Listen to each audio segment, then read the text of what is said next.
ఒకరోజు రాత్రి సమయం 11 గంటలు. తండ్రి తన కొడుకు కోసం ఎదురుచూస్తూ కిటికీ దగ్గర నిల్చున్నాడు.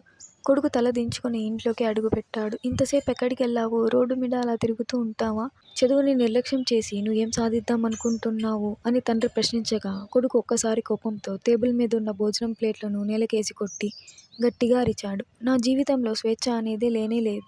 చిన్నప్పట్నుంచి చూస్తున్నాను.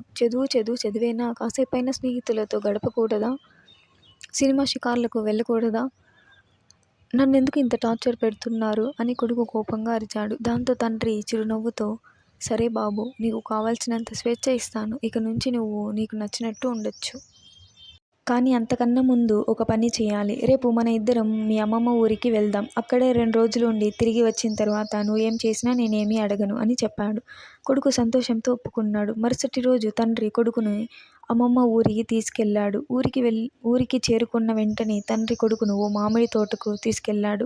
ఒరేయ్, నేనిక్కడే ఉంటాను కానీ నువ్వు వెళ్ళి తోట మొత్తం ఒకసారి చూసిరా అని చెప్పాడు. కొడుకు తోటంతా తిరిగిన తరువాత, ఈ తోటలో నీకేమైనా విషయం కనిపించిందా అని తండ్రి అడిగాడు. అప్పుడు కొడుకు, నాన్నా, తోటలోని చెట్లు అన్నీ బాగా పెరిగాయి కానీ ఒక చెట్టు మాత్రం చాలా చిన్నగా ఉంది. ఆ చెట్టుకి కాయలు కూడా కాయలేదు. అదీ కాక ఆ చెట్టు పురుగు పట్టేసింది.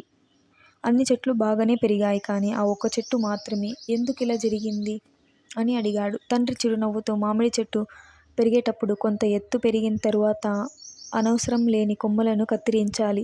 అవి కిందకి వేలాడుతుంటే చెట్టు పెరుగుదల ఆగిపోతుంది. అంతేకాకుండా పురుగులు చేరి ప్రమాదం అవుతుంది. అందుకే తోటలోని అన్ని చెట్లను క్రమం తప్పకుండా కత్తిరించాం. కానీ నువ్వు చూసిన ఆ ఒక్క చెట్టు మొదటి పంట చెట్టు. దాన్ని స్వేచ్ఛగా పెరగనిచ్చాం. దాని కొమ్మలను కత్తిరించలేదు. అందుకే అది ఆరోగ్యంగా పెరగలేదు. కాయలు కూడా కాయలేదు అని చెప్పాడు. ఈ మాట విన్న కొడుకు ఒక్కసారిగా ఆలోచనలో పడతాడు. తండ్రి మెల్లగా అతని భుజం పైన చెయ్యి పెట్టి, ఇప్పుడు అర్థమైందా?